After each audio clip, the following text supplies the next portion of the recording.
بسم اللہ الرحمن الرحیم۔ السلام علیکم۔ سورہ مائدہ کی آیت نمبر 20 سے ہمیں آج کا سبق شروع کرنا ہے۔ اعوذ باللہ من الشیطان الرجیم، بسم اللہ الرحمن الرحیم۔ وَإِذْ قَالَ مُوسَىٰ لِقَوْمِهِ، اور یاد کرو اس وقت کو کہ جب کہا موسیٰ نے اپنی قوم سے، یا قوم اذکروا نعمت اللہ علیکم، اے میری قوم کے لوگو یاد کرو اللہ کی وہ نعمت کہ جو تم پر ہوئی۔ اذ جعل فیکم انبیاء، جب اس نے بنائے تم میں نبی، وجعلکم ملوکا، اور اس نے بنایا تمہیں بادشاہ، وآتاکم، اور اس نے دیا تم کو ما لم یؤتی احدا من العالمین، جو اس نے نہیں دیا کسی کو بھی تمام جہان والوں میں۔ یہ ہم آیت اگرچہ کہ پڑھ چکے ہیں، مگر آگے کا جو سبق ہے وہ اسی سے متعلق ہے، کنٹینیویشن ہے۔ تو اس آیہ مبارکہ سے جو اللہ تعالیٰ واقعہ بیان کر رہے ہیں وہ اس سورہ مبارکہ کے مضمون سے اس طرح سے جڑتا ہے کہ اللہ نے اس سورہ میں مسلمانوں سے یہ عہد لیا کہ جو اللہ کا پیغام اور اس پیغام کے ذریعے سے اللہ کا عہد و پیما ان کو ملا ہے، کہ جس پر انہوں نے آمادگی کا اظہار کیا ہے، یہ اگر اس پر وفادار رہے تو کامیاب ہوں گے، دنیا میں بھی ہوں گے، آخرت میں بھی ہوں گے،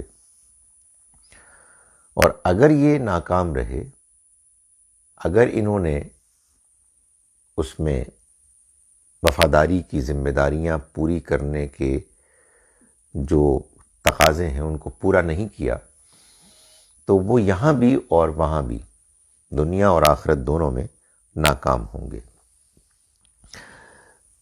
اس ضمن میں اللہ تعالیٰ اب موسیٰ علیہ السلام کی قوم کے واقعے کو بیان کر کے بتا رہے ہیں کہ تم سے پہلے اسی طرح کا عہد ہم نے ان سے لیا تھا، اور ان میں جن لوگوں نے اس عہد کو پورا نہیں کیا، پھر ان کے ساتھ جو دنیا میں ہوا اس کی داستان سن لو، اور اس کے آئینے میں پھر یہ دیکھ لو کہ تم کس قسم کا تمہارا رویہ ہے، اور پھر اس کا جو تمہیں اس کے نتیجے میں انجام دیکھنا ہوگا اس کے بارے میں بھی سوچ لو۔ یہ بات پیچھے آ چکی ہے کہ یہود و نصارہ کہتے تھے کہ ہم اللہ کے بیٹے اور اس کے چہیتے ہیں۔ اللہ تعالیٰ نے اس کی پورے شد و مت کے ساتھ نفی کی، اور یہ بتایا کہ ایسا ہرگز نہیں ہے، بلکہ وہ انسانوں میں سے انسان ہیں، اور یہ بتایا کہ ان کو اللہ سزا دیتا رہا ہے ان کے کرتوتوں پر۔ یہاں اب اللہ تعالیٰ ایک واقعے کے ذریعے سے یہ بتا رہے ہیں کہ ان کے لیے جو اللہ نے ان کی نالائقیوں کے نتیجے میں ان کو سزائیں دیں، ان میں سے ایک واقعہ سن لو، جس سے ایک جانب یہود و نصارہ کی اس غلط فہمی کے بودے پن کا تمہیں اندازہ ہو جائے گا کہ وہ سمجھتے ہیں کہ وہی اللہ کے چہیتے پسندیدہ ہیں چاہے کچھ بھی ہو جائے، اور دوسری جانب تمہیں اس بات کا بھی اندازہ ہو جائے گا کہ تم اللہ کے ہاں صرف اس صورت میں سرخرو ہو سکتے ہو کہ تم اللہ کی طرف سے ملے ہوئے اس پیغام اور اللہ کی طرف سے جو تمہیں معاہدے کی صورت میں ایک قول و قرار، عہد و پیما کے ذریعے سے گزارا گیا ہے، تم اس پہ پورے اترو۔ تو فرمایا کہ یاد کرو اس وقت کو کہ جب موسیٰ نے اپنی قوم سے کہا کہ میری قوم کے لوگوں، تم اللہ کی اس نعمت کو یاد کرو جو اس نے تم پر کی، جب اس نے تم میں بنائے نبی اور تمہیں اس نے بادشاہت دی۔ تمہیں بادشاہ بنایا نہیں، تمہیں بادشاہت دی، یہ بادشاہت تم سب کی ہے۔ وَآتَاكُم مَا لَمْ يُؤْتِ أَحَدًا مِّنَ الْعَالَمِينَ، اور اس نے تمہیں وہ دیا جو جہان والوں میں سے کسی کو نہیں دیا، یعنی تم کو اس نے اللہ کے پیغام کو پیش کرنے کے لیے دنیا والوں کے سامنے ایسے چنا جیسے کہ اس سے پہلے وہ پیغمبروں کو چنتا تھا۔ وَيَا قَوْمِ ادْخُلُوا الْأَرْضَ الْمُقَدَّسَةَ، اور اے میری قوم کے لوگوں تم داخل ہو جاؤ اس مقدس سرزمین میں، الَّتِي كَتَبَ اللَّهُ لَكُمْ، وہ کہ اللہ نے جس کو تمہارے لیے لکھ دیا ہے، یعنی اب یہ طے ہے کہ یہ سرزمین تمہارے لیے ہے، اور تم اگر اس کے لیے جہاد کرو گے تو پھر کوئی تمہارے مقابلے میں ٹک نہیں سکے گا۔ وَلَا تَرْتَدُّوا عَلَىٰ أَدْبَارِهِمْ، اور مت تم اپنی پیٹھوں کو پھیر کر الٹے پھر جاؤ۔ فَتَنْقَلِبُوا خَاسِرِينَ، ورنہ تم نامراد ہو جاؤ گے۔ یہ سرزمین فلسطین کی سرزمین تھی، اور یہ وہ مقدس سرزمین ہے کہ جس کو اللہ نے طے کر لیا تھا کہ اب یہ بنی اسرائیلیوں کے لیے وہ مقام ہے، وہ علاقہ ہے جس میں رہ کے وہ تمام جہان والوں کے سامنے اللہ کے دین کی گواہی پیش کریں گے، وہ گواہی کہ جو پہلے اللہ کے رسول پیش کیا کرتے تھے۔ تو اللہ تعالیٰ جب اپنے لیے، اپنے دین کے لیے کوئی فیصلہ کرتے ہیں تو پھر اس کے لیے اس کا بندوبست بھی کرتے ہیں۔ چنانچہ یہ جو ان کو کہا گیا کہ یہ اس سرزمین میں داخل ہو جائیں، اور اس سے پہلے اس میں اور لوگ رہتے تھے، تو یہ کس اصول پہ ہوا؟ آخر آپ کسی علاقے میں کچھ لوگ رہتے ہیں پہلے سے، تو آپ کس بنیاد پر ان کو وہاں سے نکال سکتے ہیں اور کس اصول پر آپ ان سے جنگ کر سکتے ہیں؟ کیا یہ طریقہ اللہ تعالیٰ نے قیامت تک کے لیے مسلمانوں اور اپنے ماننے والوں کو بتایا ہے؟ تو اس کا جواب یہ ہے کہ اللہ جب کبھی اپنے پیغمبروں کے ذریعے سے یہ فیصلہ کرتے ہیں کہ کوئی علاقہ اس کے چنے ہوئے بندوں کے لیے خاص کر دیا گیا ہے، اور یہ فیصلہ اس نے کیا یا بنی اسرائیل کے لیے یا بنی اسماعیل کے لیے، تو پھر اس علاقے میں جو بھی لوگ رہتے ہیں انہیں وہاں سے نکلنا ہوگا۔ آسمان سے اللہ کا فیصلہ ہے، ساری دنیا اللہ کی ہے، وہ کائنات کا مالک ہے۔ وہ یہ کہتا ہے کہ یہ میں نے ان کو کہہ دیا کہ تم اس میں داخل ہو جاؤ، یہ اللہ نے تمہارے لیے لکھ دی ہے، اور تم اس موقع پر پیٹھ پھیر کے بھاگو نہیں۔ جو لوگ رہنے والے تھے مقامی، ان کو یہ بات معلوم تھی کہ یہ اب اللہ کے بندے آ گئے، اور ان کے آنے کے بعد یہ سرزمین اللہ کی طرف سے ان کے لیے خاص کر دی گئی ہے، اب ہم یہاں ٹک نہیں سکتے۔ تو ان کے لیے ظاہر ہے کہ اس علاقے کو چھوڑنا ضروری بن جاتا تھا، ان کے معاملے میں بھی بن گیا۔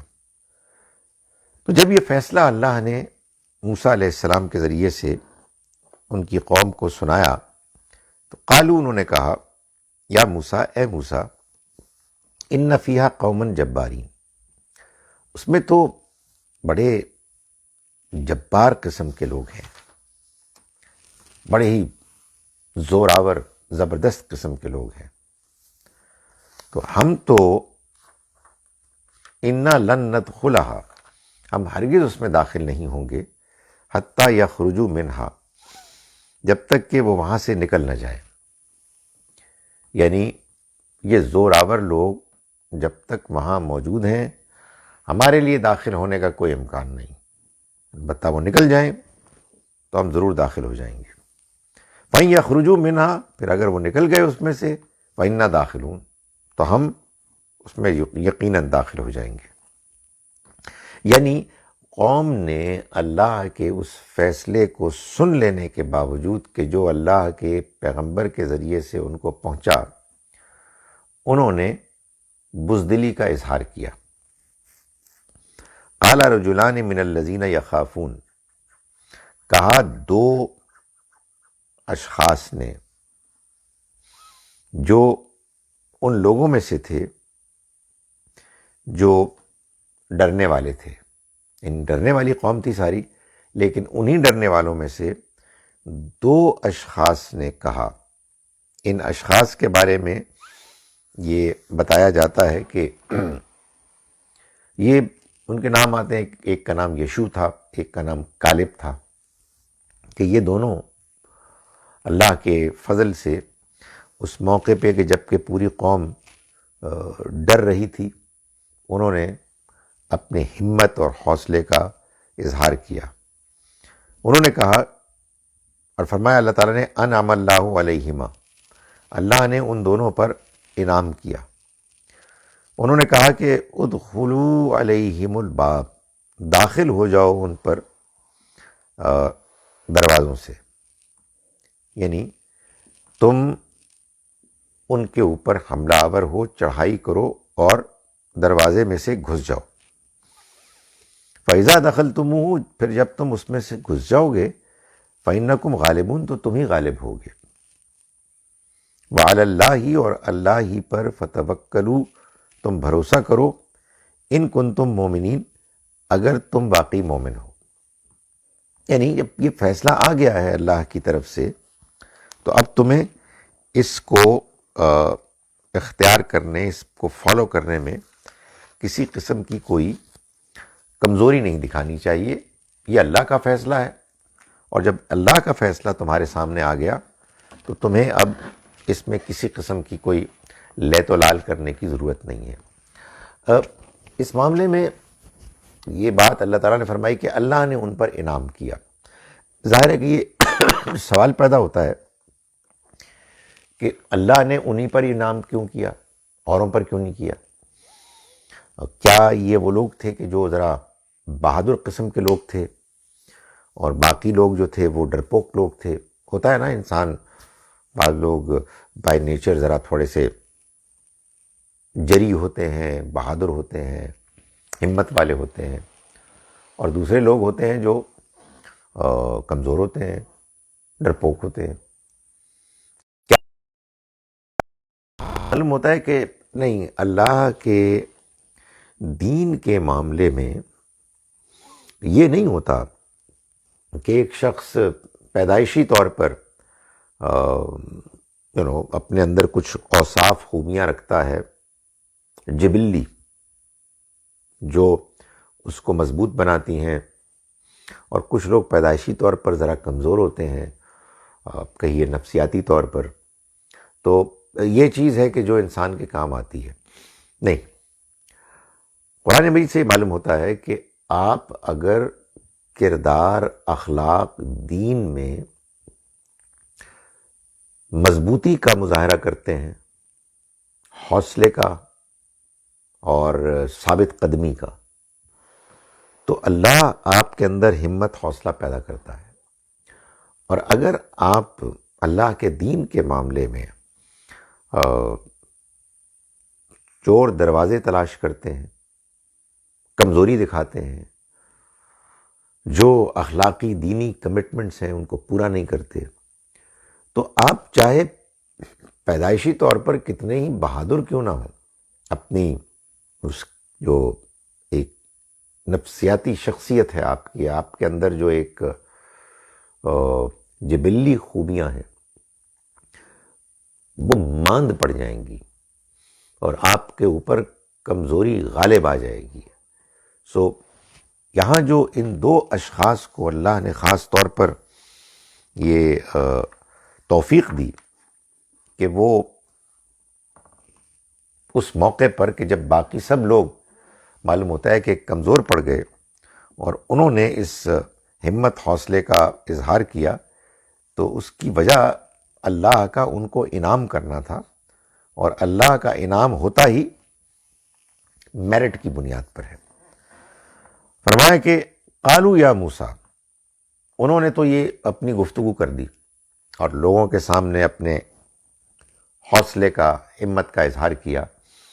کہتے ہیں کہ یہ جو انہوں نے بات کہی موسیٰ علیہ السلام کی قوم نے، تو اس کی وجہ یہ تھی کہ ایک گروپ گیا تھا اندر بستی میں انویسٹیگیٹ کرنے کے لیے۔ ہوتا ہے نا کہ آپ حملہ آور ہو رہے ہیں تو اس سے پہلے آپ ذرا معلوم تو کریں کیا ہوتا ہے، رائے کی کریں، جانے کہ کس قسم کے لوگ ہیں، کیا علاقہ ہے، وغیرہ وغیرہ۔ تو جو رپورٹ ملی، اس رپورٹ میں معلوم ہوتا تھا کہ وہاں بڑے زوردار قسم کے تگڑے لوگ ہیں، اور رپورٹ نے یہ پیش کیا جی کہ ہم تو ان کے سامنے بالکل ہی ٹڈے لگتے تھے، خود اپنے آپ کو بھی ہم سمجھتے تھے اور ان کے آگے بھی لگتے تھے، تو ہم نہیں جا سکتے۔ اور ان دو اللہ کے بندوں نے خاص طور پر ایک اپنے حوصلے، ایمان کا، اللہ پر اعتماد کا اظہار کیا۔ یہ خاص طور پر اس لیے اللہ تعالیٰ بیان فرما رہے ہیں تاکہ یہ بات معلوم ہو کہ اللہ کو اپنے دین کو اسٹیبلش کرنے، دین کے پیغام کو پہنچانے کے لیے جن لوگوں کی ضرورت ہے وہ باکردار، حوصلے والے لوگ ہیں، جو مشکل حالات میں بھی اپنا حوصلہ نہ ہاریں۔ وہ لوگ کہ جو ایک کمزوری کے فلو میں بہہ جاتے ہیں اور انہیں یہ توفیق نہیں ملتی کہ وہ اپنے آپ کو مضبوطی کے ساتھ جمائے رکھیں، اللہ تعالیٰ کو ان کی ضرورت نہیں ہے۔ سو یہ ظاہر ہے کہ اس سٹوری کو بیان کرنے میں مسلمانوں کو یہ پیغام دیا جا رہا ہے۔ قالوا یا موسیٰ، انہوں نے کہا کہ اے موسیٰ، یعنی جو ان دو اشخاص یشوع اور کالب کے علاوہ جو میجورٹی تھی لوگوں کی، انہوں نے کہا اے موسیٰ انا لن ندخلھا، ہم نہیں داخل ہوں گے اس سرزمین میں ابداً، کبھی بھی، ما داموا فیہا، جب تک کہ وہ اس میں ہیں، یہ زوراور تگڑے لوگ۔ فاذھب انت وربک فقاتلا، تو جائیے آپ اور آپ کا رب، اور آپ دونوں لڑیں، انا ہاہنا قاعدون، ہم تو یہیں بیٹھے ہوئے ہیں۔ یعنی آپ یوں سمجھیے کہ یہ تو حد ہی ختم کر دی انہوں نے، اپنے کمزوری کے اظہار کی اور اس بات کی کہ وہ اپنی جان کو اتنا عزیز رکھتے کہ انہوں نے کہا جی کہ یہ تو پاسبل ہی نہیں ہے، ہم نہیں کر سکتے۔ ظاہر ہے حوصلہ، ہمت ہی آتا ہے انسان کو، جیسا کہ میں نے گزارش کی، اپنے کردار سے، اپنے عمل سے۔ قرآن کے مختلف مقامات سے بات معلوم ہوتی ہے کہ ہم اگر حوصلہ، ہمت دکھائیں گے تو ہم کامیاب ہوں گے ان نازک موقعوں پر کہ جس میں عام طور پر لوگ کمزور دکھائی دیتے ہیں، کمزوری کا شکار ہو جاتے ہیں۔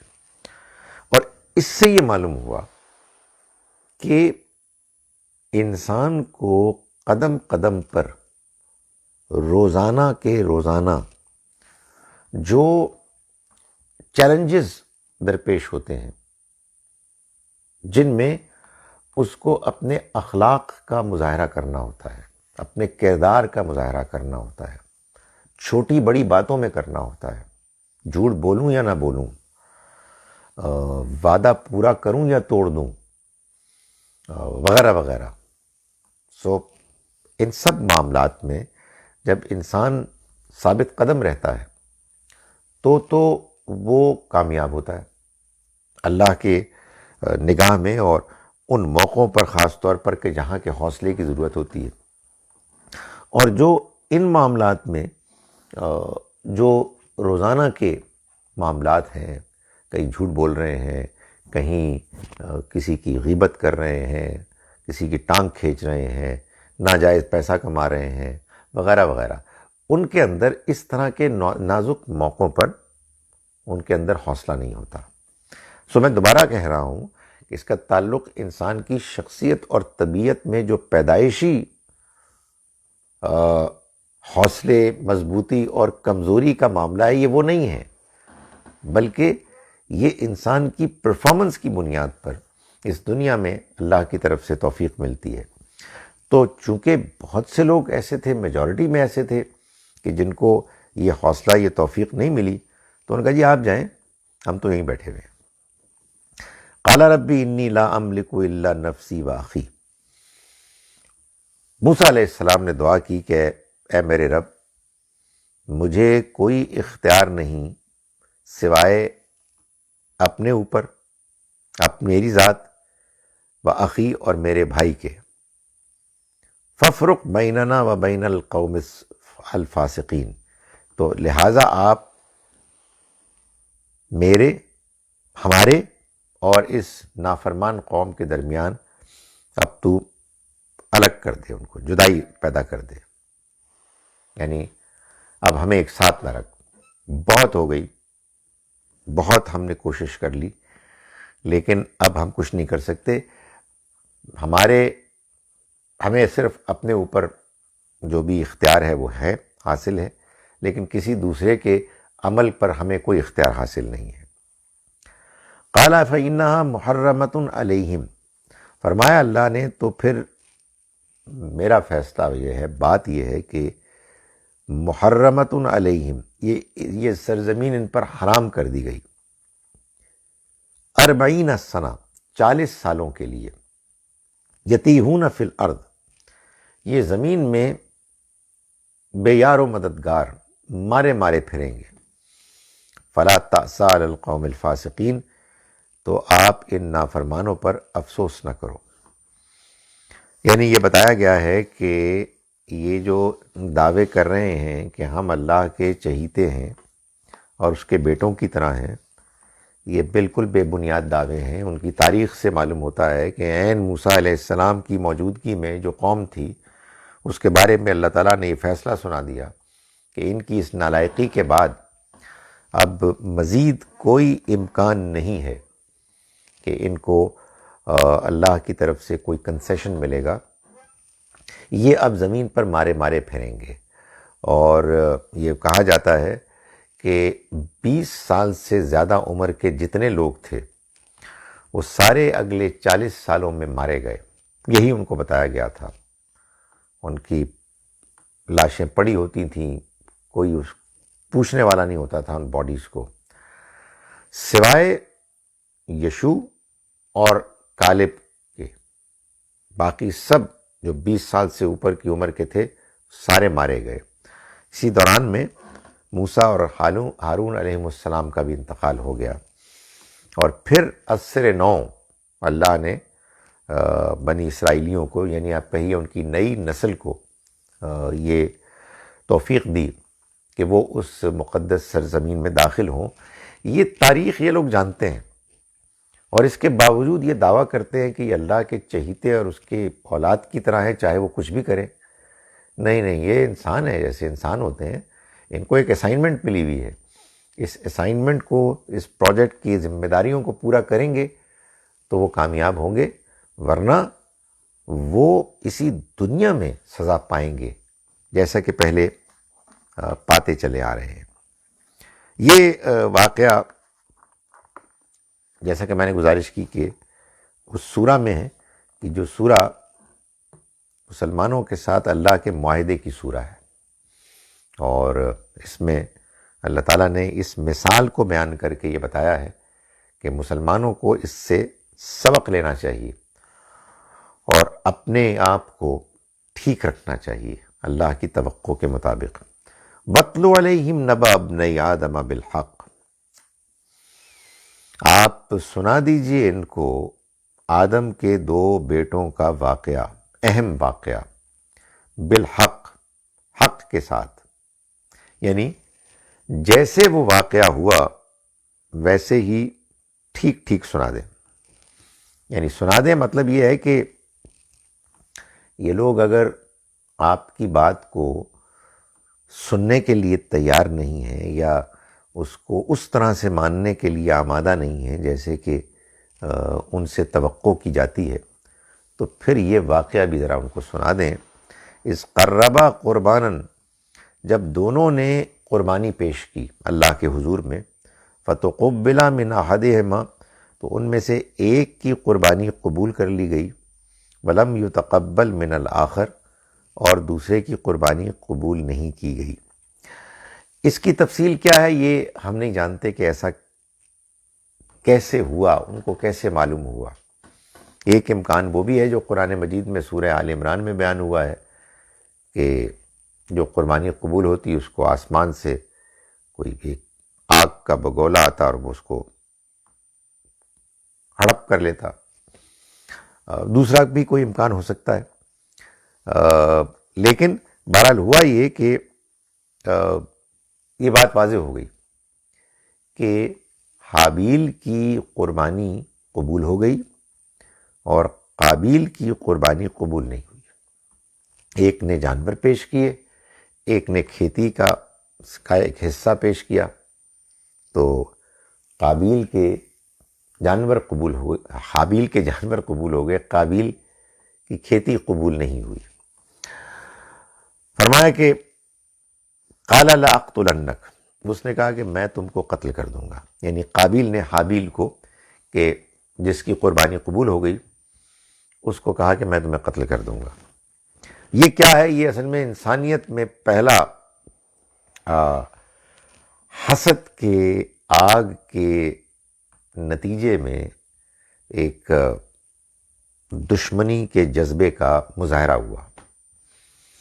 جب انسان کسی دوسرے انسان کو اپنے سے آگے بڑھتے ہوئے دیکھتا ہے، اور اس کا بڑھنا اس لیے ہوتا ہے کہ اس نے جو تقاضے تھے آگے بڑھنے کے ان کو پورا کیا، اور اس نے خود ان تقاضوں کو پورا نہیں کیا، تو دو میں سے کوئی ایک امکان ہوتا ہے کہ انسان اختیار کرے۔ ایک یہ کہ آدمی کہے کہ یار وہ میں نے واقعی ٹھیک طرح سے پرفارم نہیں کیا اور یہ ڈیزرو کرتا ہے اور اللہ انصاف کرنے والا ہے، تو یہ تو صحیح رویہ ہوا۔ اس رویے کے بعد اللہ تعالیٰ ایسے لوگوں کو جو ان سے غلطیاں ہوئی ہیں ان کو معاف کروانے اور صحیح رویہ اختیار کرنے کی توفیق دیتا ہے۔ لیکن ایک دوسرا رویہ ہوتا ہے حسد کا، کہ آدمی بلیم کرتا ہے دوسروں کو۔ ایک آگ ہے، واقعی حسد کی آگ ہوتی ہے، اس میں آدمی جل رہا ہوتا ہے، جیسے غصے میں ہوتا ہے نا، اور حسد میں غصہ بھی ہوتا ہے کہ یہ مجھ سے آگے کیسے بڑھ گیا۔ تو کہا اس نے کہ میں تمہیں قتل کر دوں گا۔ قال انما یتقبل اللہ من المتقین، تو اس نے یعنی حابیل نے کہا کہ اللہ تو بندوں کی قربانی انہی سے قبول کرتا ہے جو اس سے ڈرنے والے ہیں، جو پرہیزگار ہیں۔ مطلب یہ ہے کہ اس میں میرا کیا قصور ہے کہ تم مجھے مار رہے ہو؟ بات یہ کہ اللہ کا فیصلہ ہے، اور اللہ کا فیصلہ میرٹ کی بنیاد پر ہوتا ہے، تو تم مجھے قتل کر کے کیسے اپنے لیے کوئی سامان تسکین کر سکو گے؟ لئن بسطت الیہ، اگر تم نے میری طرف بڑھائے یدک، اپنا ہاتھ، لتقتلنی، کہ تم مجھے قتل کرو، ما انا بباسط یدی، تو میں اپنا ہاتھ تمہاری طرف نہیں بڑھاؤں گا، الیک، تمہاری طرف، لاقتلک، کہ میں تمہیں قتل کروں۔ انی اخاف اللہ رب العالمین، میں اللہ جہانوں کے پروردگار سے ڈرتا ہوں۔ یعنی تم کرو گے، میں نہیں کروں گا، میں یہ اختیار تو ہو سکتا رکھتا ہوں کہ میں حفظ ما تقدم کے طور پر، یعنی پریمپٹیو ایک میجر کے طور پر تمہاری طرف ہاتھ بڑھاؤں، میں نہیں کروں گا۔ انی اریدو، میں ارادہ رکھتا ہوں، میرا یہ خیال ہے، ان تبوء باسمی و اسمک، کہ تم اپنے اور میرے گناہ کا بوجھ اپنے اوپر لے لو، فتکون من اصحاب النار، اور دوزخی بن کے رہو۔ یعنی میں اپنا جو میرا گناہوں کا بار ہے وہ بھی تمہارے حوالے کرتا ہوں، تم اگر یہ کرنا چاہتے ہو تو اس کا یہ نتیجہ نکلے گا۔ یہ مطلب نہیں ہے کہ انہوں نے اس کی خواہش کی کہ وہ غلط کام کریں اور اس کے نتیجے میں وہ جہنم میں جائیں۔ انہوں نے کہا کہ دیکھو بات یہ ہے کہ یہ جو تم سوچ رہے ہو اس کا یہ نتیجہ نکلے گا، تو دیکھ لو اگر تم یہ کرنا چاہتے ہو، لیکن پھر یہ ہو جائے گا۔ وذالک جزاء الظالمین، اور یہی ظالموں کی سزا ہے۔ فطوعت لہ نفسہ قتل اخیہ، اس کے نفس نے اس کو اپنے بھائی کے قتل پر آمادہ کر دیا، فقتلہ، تو اس نے اس کو قتل کر دیا۔ یعنی وہ اپنے بھائی حابیل کی اس نصیحت پر بھی نہیں اس سے متاثر ہوا، اور اس کے اندر ایک سٹرگل شروع ہوئی۔ یہ ہمیشہ ہوتا ہے کہ انسان برائی کا ارادہ کرتا ہے تو ابھی وہ برائی کرتا نہیں ہے کہ اس کے اندر ایک سٹرگل شروع ہو جاتی ہے۔ اب یہی وہ وائٹل ایک وہ ہے ڈیوریشن، ایک کشمکش کہ جس میں آدمی کا فیصلہ ہوتا ہے، اور یہ ہر انسان کے اندر ہوتا ہے اور ہر معاملے میں ہوتا ہے کہ ہم سوچتے ہیں اور اپنے نفس میں ہمارے ایک سٹرگل شروع ہو جاتی ہے۔ یہی وجہ ہے کہ کہا جاتا ہے کہ سارا امتحان، ساری جنگ ہمارے اندر ہے، یہاں جنگ ہو رہی ہے۔ خارج تو بس ایک کانٹیکسٹ ہے جس میں کہ یہ جنگ ہو رہی ہے، جنگ کا میدان اندر ہے انسان کے، آدمی اپنے نفس میں لڑ رہا ہوتا ہے۔ تو یہ کہا کہ اس کے نفس نے بالآخر اپنے بھائی کے قتل پر اس کو آمادہ کیا اور اس نے اس کو قتل کر دیا، فاصبح من الخاسرین، اور نقصان اٹھانے والوں میں سے ہو گیا۔ فبعث اللہ غرابا، تو اللہ نے بھیجا ایک کوا، یبحث فی الارض، جو زمین کھودنے لگا، یعنی اس نے زمین کھود کر دکھایا اس کو، لیوریہ، تاکہ وہ اس کو دکھائے، کیف یواری سوءۃ اخی، کہ وہ اپنی لاش، اپنے بھائی کی لاش کو کس طرح سے چھپائے۔ قال یا ویلتیٰ، اس نے کہا کہ ہائے میری بدبختی، اعجزت ان اکون مثل ھذا الغراب، کہ میں ایسا بھی نہ ہو سکا، اتنا عاجز ہو گیا کہ میں کوے جیسا بھی ہوتا تو فاواری سوءۃ اخی، تو میں اپنے بھائی کی لاش کو چھپا سکتا۔ فاصبح من النادمین، تو وہ اس پر بے حد شرمندہ ہوا۔ یعنی بات یہ ہے کہ اللہ تعالیٰ نے جو طریقہ اختیار کیا ہے وہ یہ ہے کہ انسان سے غلطی ہوتی ہے، بڑی بڑی غلطیاں ہو جاتی ہیں، قتل ہو جاتے ہیں، لیکن بعض لوگ ہوتے ہیں جو اس قتل کے بعد اتنے شرمندہ ہوتے ہیں کہ وہ معافی کے لیے بے چین ہو جاتے ہیں، ان کا پورا وجود شرمندگی میں کے بوجھ تلے دب جاتا ہے۔ تو اللہ تعالیٰ ان کو توفیق دیتے ہیں، وہ اللہ سے معافی مانگتے ہیں، پھر ظاہر ہے کہ اپنی اصلاح کرتے ہیں۔ لیکن ایک دوسرا بھی امکان ہے کہ عین اس وقت کہ جب انسان کے اندر شرمندگی کے جذبات پیدا ہونے کا امکان ہو، کوئی ڈسٹریکشن آ جاتی ہے. جیسے کبا آ گیا اور اس نے آ کے، اور یہ شیطان کا ہی روپ دھارتے ہیں، اس نے آ کے اس کو ایک اور لائن کی طرف لگا دیا کہ اس کو دفن کیسے کیا جائے. کسی کو قتل کرنے کے بعد سب سے بڑا مسئلہ یہ ہوتا ہے کہ یہ کیا ہو گیا، مجھے اب کیا کرنا ہے، میرے رب یہ تو مجھ سے گناہ ہو گیا، میں کیسے اپنے آپ کو دھوں، کیسے اپنے آپ کو پاک کروں. تو اس موقع پر یہ ہوتا ہے کہ شیطان آتا ہے اور وہ آدمی کو اپنے اس شرمندگی کے جذبات کے اظہار کی بجائے وہ کوئی اور کہانی اس کو پیش کرتا ہے، کوئی ڈسٹریکٹ کرتا ہے، کسی اور طرف لے جانے کی کوشش کرتا ہے. تو معلوم ہوتا ہے کہ قابیل کے ساتھ یہی ہوا. بجائے اس کے کہ وہ معافی مانگتا اللہ سے، اس نے دیکھا کہ یہ کوا ہے کہ جو زمین کھود رہا ہے. ظاہر ہے کوے اپنی حرکتیں کرتے ہیں. اس موقع پہ اس نے زمین کھودی تو اس سے اس کو ہوا کہ اوہو، یعنی نادم تو ہوا لیکن اس بات پر ہوا کہ مجھے یہی نہیں معلوم ہو سکا کہ میں اس کو اب کیا کروں، کیسے اس کی باڈی کو ڈسپوز آف کروں. جو اس کو ایک موقع ملا توبہ کرنے کا، استغفار کا، وہ بھی اس نے کھو دیا. یہ سلسلہ جاری رہے گا. میں جو آیات ہم نے آج پڑھی ان کا ترجمہ آپ کے سامنے ایک مرتبہ پھر پیش کر رہا ہوں. ہم نے شروع کیا آج، اگرچہ کہ شاید ہم یہ آیت پہلے پڑھ چکے تھے، لیکن آیت نمبر 20 سے ہم نے شروع کیا سبق. بسم اللہ الرحمن الرحیم. وَإِذْ قَالَ مُوسَىٰ لِقَوْمِهِ، اور یاد کرو اس وقت کو کہ جب موسیٰ نے اپنی قوم سے کہا، اذکروا نعمت اللہ علیکم، یاد کرو اللہ کی نعمت کو کہ جو تم پر ہوئی. اذ جعل فیکم انبیاء، جب اس نے بنائے تم میں نبی. وجعلکم ملوکا، اور تمہیں بادشاہ بنایا.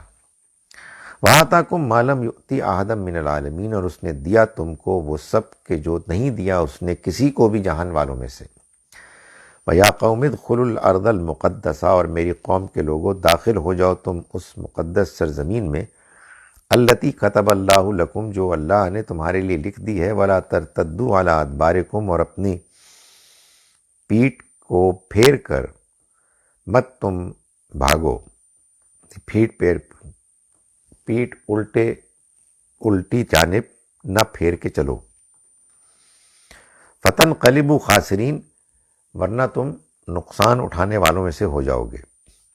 قالوا، انہوں نے کہا، یا موسیٰ، اے موسیٰ، ان فیہا قوما جبارین، اس میں تو بڑے ہی زوراور لوگ ہیں. وَإِنَّا لَن نَدْخُلَهَا، اور ہم اس میں ہرگز داخل نہیں ہوں گے. حتیٰ یخرجوا منہا، جب تک کہ اس میں سے نہ نکل جائیں. فَإِن یخرجوا منہا، پھر اگر وہ اس میں سے نکل گئے. فَإِنَّا دَاخِلُونَ، تو پھر البتہ ہم داخل ہو جائیں گے. قال رجلان، کہا دو اشخاص نے، من الذین یخافون، جو انہی میں سے تھے کہ جو ڈرنے والے تھے. انعم اللہ علیہما، لیکن اللہ نے ان پر انعام کیا.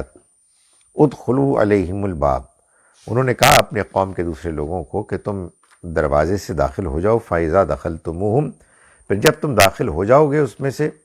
فَإِنَّكُمْ غَالِبُونَ، تو تم ہی غالب آؤ گے. وَعَلَى اللَّهِ، اور اللہ ہی پر. فَتَوَكَّلُوا، چاہیے کہ بھروسہ کرو تم. ان کنتم مومنین، اگر تم مومن ہو. قالوا یا موسیٰ، انہوں نے کہا کہ اے موسیٰ، انا لن ندخلها، ہم اس میں ہرگز داخل نہیں ہوں گے. ابداً، کبھی بھی. ما داموا فیہا، جب تک کہ وہ اس میں ہے. فاذهب انت وربک، تو تم جاؤ تم بھی اور تمہارا رب بھی. فقاتلا، تو تم دونوں لڑو. انا ہاہنا قاعدون، ہم تو یہیں بیٹھے ہوئے ہیں. قال ربی انی لا املک الا نفسی واخی، انہوں نے کہا کہ فرمایا موسیٰ علیہ السلام نے کہ میرے رب، میں کوئی اختیار نہیں رکھتا سوائے اپنے آپ پر اور اپنے بھائی پر. ففرق بیننا و بین القوم الفاسقین، تو اب جدائی پیدا کر دے ہمارے اور اس نافرمان قوم کے درمیان. قال فإنها محرمۃ علیہم، فرمایا تو چنانچہ اب یہ ہوگا کہ یہ سرزمین ان پر حرام کر دی گئی. 40 سنہ، 40 برس کے لیے. یتیہون فی الارض، وہ زمین میں مارے پھریں گے. فلا تأس علی القوم الفاسقین، تو تم ان نافرمان لوگوں پر افسوس نہ کرو۔ وَاتْلُ عَلَيْهِمْ نَبَأَ ابْنَيْ آدَمَ بِالْحَقِّ، اور ان کو آدم کے دو بیٹوں کا قصہ بھی بالکل ویسے ہی سناؤ جیسے کہ وہ ہوا، بالحق۔ اس قربا قرباناً، جب ان دونوں نے اپنی قربانی پیش کی، یعنی آفرنگز پیش کی، فتقبل من احدہما، تو ان میں سے ایک کی قربانی قبول کر لی گئی، ولم یتقبل من الاخر، لیکن دوسرے کی قربانی پیش نہیں کی گئی۔ قال لاقتلنک، جس کی قربانی قبول نہیں ہوئی اور دوسرے کی قربانی قبول نہیں کی گئی، قال لاقتلنک، اس نے کہا کہ میں تمہیں لازماً قتل کر دوں گا۔ قال انما یتقبل اللہ من المتقین، تو اس نے کہا کہ اللہ تو پرہیزگاروں، ڈرنے والوں ہی کی قربانی کو قبول کرتا ہے۔ لئن بسطت الی یدک، اگر تم نے ہاتھ بڑھایا میری طرف اپنا، لتقتلنی، کہ تم مجھے قتل کرو، ما انا بباسط یدی، میں پھر بھی اپنے ہاتھ تمہاری طرف نہیں بڑھاؤں گا، اپنا ہاتھ نہیں بڑھاؤں گا الیک، تمہاری طرف، لیقتلک، کہ میں تم کو قتل کروں۔ انی اخاف اللہ، میں تو اللہ سے ڈرتا ہوں، رب العالمین، جو جہان والوں کا رب ہے۔ انی ارید ان تبوء باسمی و اسمک، میں تو یہ چاہتا ہوں کہ تم اٹھاؤ بوجھ میرے بھی گناہ کا اور تمہارے اپنے بھی گناہوں کا، فتکون من اصحاب النار، پھر تم ہو جاؤ آگ والوں میں سے، وذالک جزاء الظالمین، اور یہ ظلم کرنے والوں کا بدلہ ہے۔ فطوعت لہ نفسہ، تو مائل کیا اس کو اس کے نفس نے، قتل اخیہ، اپنے بھائی کے قتل کی طرف، فقتلہ، تو اس نے اس کو قتل کر دیا، فاصبح من الخاسرین، تو وہ ہو گیا نقصان اٹھانے والوں میں سے۔ فبعث اللہ غرابا، تو بھیجا اللہ نے ایک کوا، یبحث فی الارض، جو زمین کھودتا تھا، لیوریہ، تاکہ وہ دکھائے اس کو، کیف یواری سوءۃ اخیہ، کہ کیسے وہ اپنے بھائی کی لاش کو چھپائے۔ قال یا ویلتہ، اس نے کہا کہ ہائے میری کمبختی، اعجزت ان اکون مثل ھذا الغراب، کیا میں عاجز ہو گیا اس بات سے بھی کہ میں ہو جاؤں اس کوے کی طرح، فاواری سوءۃ اخی، تو پھر میں چھپا سکوں اپنے بھائی کی لاش کو، فاصبح من النادمین، تو وہ شرمندہ ہونے والوں میں سے ہو گیا۔ اقول قولی ھذا واستغفر اللہ لی ولکم ولسائر المسلمین والمسلمات۔ وعلیکم السلام۔ Why did Allah send the angels Harut and Marut to teach magic to the people? Some of them misused their knowledge and caused discord between husband and wife and did other mischief. اللہ نے تو فرشتے جب بھی بھیجے ہیں ایک اچھے مقصدی کے لیے بھیجے ہیں، لیکن اللہ کا ایک اور طریقہ بھی ہمیشہ رہا ہے، اور وہ یہ ہے کہ جب بھی اس دنیا کی زندگی میں وہ کوئی بھی خیر بھیجتا ہے تو اس کے ساتھ آزمائش لگی ہوئی ہوتی ہے۔ دنیا کی ہر چیز یہ آزمائش ہے۔ ظاہر ہے کہ یہ وحی الہی جو ہم کو ملی ہے یہ بہت بڑی نعمت ہے، لیکن یہ نعمت ہونے کے ساتھ ساتھ ایک آزمائش بھی ہے۔ آپ اس کو ٹھیک طرح سے سمجھیں گے، اس پر عمل کریں گے، تو آپ کو یہ نعمت ہی نعمت ملے گی، آپ کے لیے بنے گی۔ لیکن اگر آپ اس کو نظر انداز کریں گے تو یہی آپ کے لیے آپ کے الٹیمیٹ ناکامی کا ذریعہ بنے گی۔ تو اسی طرح سے معلوم ہوتا ہے کہ اللہ تعالیٰ نے ہاروت و ماروت کو بھیجا دنیا میں اصلاً اس کالے جادو کا توڑ کرنے کے لیے، اس کے اینٹیڈوٹ کے طور پر، کہ جو اس زمانے میں اسی آیہ مبارکہ کے شروع میں معلوم ہوتا ہے، غالباً آیت نمبر 103 ہے سورہ بقرہ کی، 102 ہے، کہ وہ لوگ کالا جادو کرتے تھے، تو اللہ نے ان کے مقابلے میں یہ دونوں فرشتے بھیجے، لیکن وہ جب اپنا علم سکھاتے تو وہ یہ کہتے کہ دیکھو ہم ایک فتنہ ہیں، آزمائش ہیں، تو کفر نہ کرنا۔ یعنی کہنے کا مقصد یہ ہے کہ ہم جو کچھ تم کو سکھا رہے ہیں وہ ایک پازیٹیو چیز ہے، وہ ایک پازیٹیو مقصد کے لیے یہ آئی ہے، لیکن اس میں اس کا امکان ہے کہ تم اس کو مس یوز کرو۔ چنانچہ لوگوں نے اس کو مس یوز کیا، اور میاں اور بیوی کے درمیان جدائی ڈالنے کے لیے استعمال کیا۔ جن رکعت میں امام بلند آواز سے نہیں پڑھتا، ان رکعت میں پیچھے کھڑے لوگوں کو کیا کرنا چاہیے؟ کیا وہ چپ چاپ کھڑے رہیں یا منہ میں الفاتحہ پڑھیں؟ سورہ فاتحہ بھی پڑھیں، اور جب امام سورہ فاتحہ پڑھنے کے باوجود خاموش رہے اور قرآن کی کوئی صورت پڑھیں۔ ظاہر ہے خاموش رہنے کی تو کوئی وجہ ہی نہیں ہے۔ یہ ہمارے ہاں بعض لوگوں کو غلط فہمی ہو گئی کہ وہ یہ سمجھتے ہیں کہ جب امام پڑھ رہا ہے تو ہم کچھ نہیں پڑھیں گے۔ بھائی کچھ کیوں نہیں پڑھیں گے؟ ہمیں تو آواز ہی نہیں آ رہی۔ جب امام پڑھ رہے ہیں ہمیں آواز آ رہی ہے تو ہم سنیں گے، یہ تو بالکل ٹھیک ہے۔ لیکن جب آواز نہیں آ رہی تو کیا کریں گے؟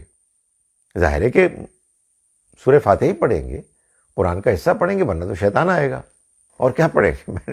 مجھے کسی نے پوچھا کہ یہ بتائے کہ اگر کچھ نہیں پڑھیں گے، لوگ کہتے ہیں کچھ نہیں پڑھیں گے تو پھر کیا کریں گے؟ تو میں نے مذاق میں کہا کہ پھر آپ ایسا کریں، قومی ترانہ پڑھنا شروع کر دیں۔ او بھائی اللہ ہی کا کلام پڑھیں گے نا، اس لیے کہ یہ کیسے ہو سکتا ہے کہ آپ خاموش کھڑے رہیں؟ کیوں خاموش کھڑے رہیں؟ یہ سوچتے رہیں کہ مولوی صاحب یہ پڑھ رہے ہوں گے تو کتنی اچھی بات ہے۔ بھائی جو پڑھ رہے ہوں گے وہ آپ پڑھ لیں۔ Some people have the blessings of visiting the holy mosque and the prophets, peace be upon him, over and over again, but they continue to do sins like zina. How is that Allah allows them to return with others while others can't even get one visit? Does it not send the wrong message? نہیں، wrong message کیا؟ دیکھیں بات یہ ہے کہ یہی تو میں گزارش کر رہا ہوں کہ اللہ تعالیٰ کے ہاں ہر چیز اس دنیا میں آزمائش ہے۔ اللہ کے گھر میں جانا، مسجد نبوی میں جانا ایک بہت بڑی پریویلیج ہے ان لوگوں کے لیے کہ جو اس کو رائٹ اسپرٹ میں لیتے ہیں۔ وہی پریویلیج وبال جان بن جاتی ہے اور ایک بہت بڑا فتنہ بن جاتی ہے ان لوگوں کے لیے کہ جو صحیح جذبے کے ساتھ نہیں جاتے، بلکہ وہ اس حماقت کے ساتھ جاتے ہیں، جذبے کے ساتھ کہ ہم وہاں جا کے اپنے پچھلے گناہوں کو بخش پا رہے ہیں اور اگلے گناہوں کے لیے ایک نیا اکاؤنٹ کھول کے آ رہے ہیں۔ دنیا میں ہر جگہ نیکی کے امکانات موجود ہیں۔ آپ اپنے گھر میں، چھوٹے سے کمرے میں جائے نماز کے اوپر نماز پڑھ کے کہیں زیادہ ثواب کما سکتے ہیں ان لوگوں سے کہ جو ادھر جاتے ہیں لیکن ان کی نیت کھری نہیں ہوتی۔ یہ تو ٹھیک ہے کہ اس طرح سے اپرچونٹیز میں تو تفریق ہے۔ بھائی ایک اپرچونٹی کی تفریق ہی ہے نا کہ ہم صحابہ کرام کے زمانے میں نہیں پیدا ہوئے، یہ تو بہت بڑی پریویلیج تھی۔ لیکن یہ پریویلیج کس کو ملتی ہے یہ اللہ فیصلہ کرتے اپنی حکمت کے ساتھ، مگر اللہ نے یہ طے کیا ہوا ہے کہ جس کو جو موقع ملے گا، جو جس آزمائش میں ہوگا، اس کا اسی کے لحاظ سے حساب کتاب ہوگا۔ آپ کا اپنے اندر آرزو کرنا، اپنے اندر کہیے ایک حسرت رکھنا، اے کاش کہ ہم بھی جا سکتے، یہ خود ایک بہت بڑا ایک اللہ کی طرف سے اجر کا ذریعہ ہے اگر انسان اس کو ایک خلوص نیت کے ساتھ کرے۔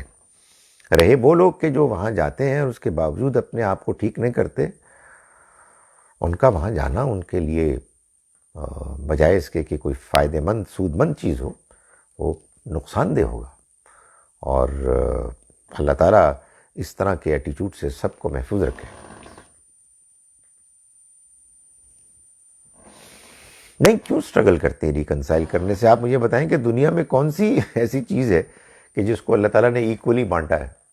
کسی چیز کو بھی نہیں بانٹا، سوائے اس بات کے، آپ یہ دیکھیے یہ بڑی امپورٹنٹ چیز ہے، سوائے اس بات کے کہ اللہ نے یہ کہا ہے کہ یہ زندگی ایک ایسا امتحان ہے کہ جو ایبسلیوٹلی فیئر ہے۔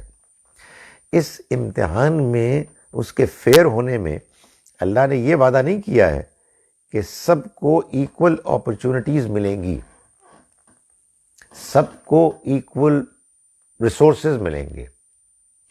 اپرچونٹیز الگ الگ ہوں گی، وسائل الگ الگ ہوں گے، مگر ہم کو ان میں بیسٹ پرفارمنس کرنی ہے۔ اور یہ بھی امتحان کا ایک حصہ ہے کہ جو آپ کو آزمائش کا موقع ملا ہے، آزمائش کا میدان ملا ہے، اس میں بیسٹ اپنی پرفارمنس دکھائیں۔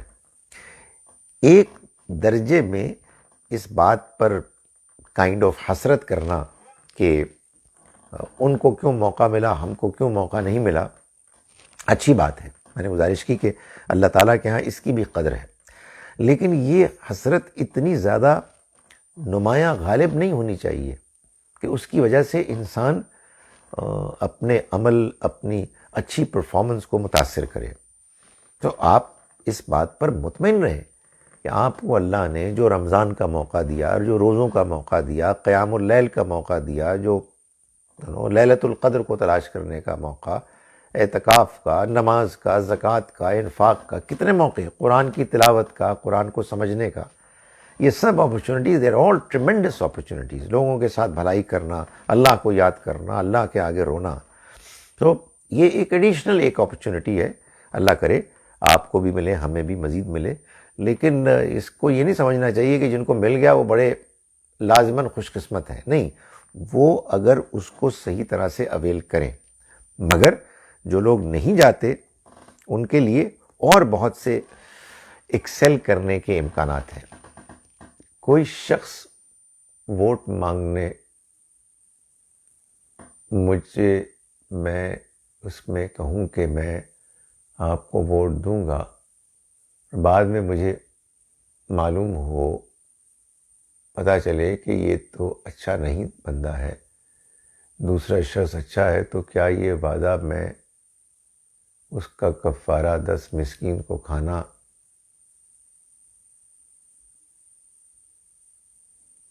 کھلانا یا 3 روزے رکھنا، وضاحت کیجیے۔ ظاہر ہے کہ اس میں آپ مجھ سے اختلاف کر سکتے ہیں، میرا خیال ہے کہ آپ نے جو وعدہ کیا تھا وہ وعدہ ان شرائط پہ تھا جو شرائط اس وقت آپ محسوس کر رہے تھے کہ موجود ہیں، کہ اگر آپ، جیسا کہ ابھی میں پرسیو کر رہا ہوں، میں محسوس کر رہا ہوں کہ آپ ایک اچھے انسان ہیں، تو میں آپ کو دے دیتا ہوں، لیکن کل کو یہ معلوم ہوا کہ نہیں، وہ تو بندہ ٹھیک نہیں تھا، بندہ تو ایک دوسرا ٹھیک تھا، تو آپ اگر اپنے ارادے کو بدلتے ہیں تو یہ آپ نے وعدہ خلافی میرے خیال میں نہیں کی، اس لیے کہ آپ کا وعدہ ایک شرط کے ساتھ مشروط تھا،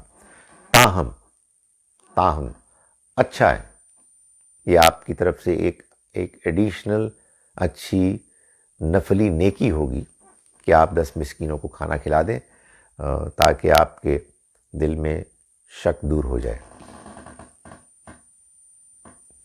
کیا کسی سے وعدہ کرنا بندوں کے حقوق میں آتا ہے یا حقوق اللہ میں؟ دیکھیے، وعدہ جب آپ توڑتے ہیں تو بندے کے ساتھ تو زیادتی ہوتی ہے۔ اگر آپ نے اس وعدے کو کیا اور اس کو توڑنے سے اس کو نقصان ہوا، اور آپ، جیسا کہ میں نے ابھی ایک سوال کے جواب میں، شاید آپ ہی کا تھا، آپ کے پاس کوئی جسٹیفیکیشن بھی نہیں تھی، تو یقیناً آپ نے بندے کا حق توڑا۔ مگر وہ جو میں نے پہلے بات کی ہے کہ بھائی وہ تو اس بنیاد پہ تھا کہ آپ اس کے بارے میں انفارمیشن یہ رکھتے تھے، وہ بنیاد ختم ہو گئی تو وعدے کی بیسس ختم ہو گئی۔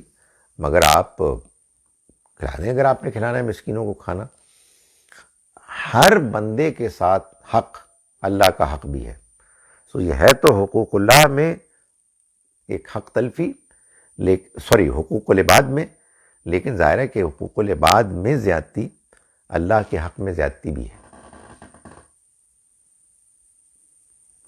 الحمدللہ۔ السلام علیکم ورحمۃ اللہ وبرکاتہ۔